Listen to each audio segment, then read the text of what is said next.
latest animated film from Netflix, and honestly the best thing I can say about it is that it's pretty harmless.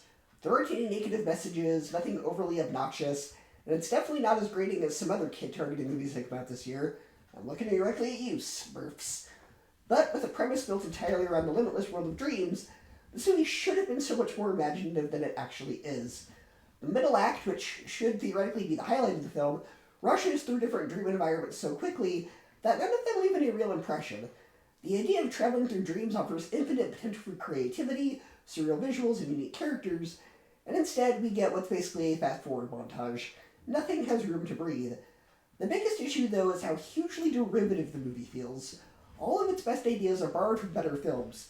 You can see elements of Shark Boy Lava Girl all over this thing, and the sanitized Scary Dream World concept feels like someone took Nightmare on Elm Street, Coraline, and a little bit of WandaVision, and said, let's keep the idea, but remove anything that's actually scary. The result is a movie that looks familiar at every turn, but without the boldness or identity of the films it feels like it's imitating. Then you have the Sandman's helpers, who are basically discount minions.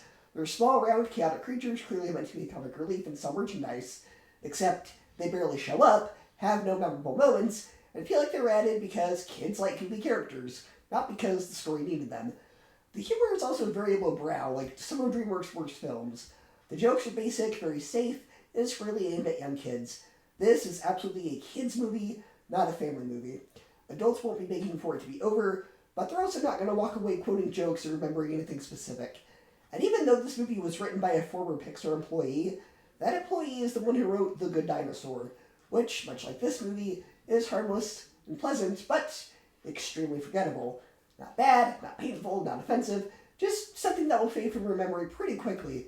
Will kids enjoy it? Absolutely. It's colorful, moves fast, and it's never scary or mean-spirited. Will adults remember it by tomorrow? Probably not.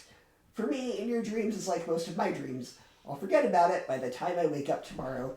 For me, it's a C+, a 7 out of 10, a 3.5 out of 5 stars. Put this movie on as a babysitter while you go to do something else if you're an adult. And your kids, they'll probably enjoy it, but if you're an adult, you probably won't.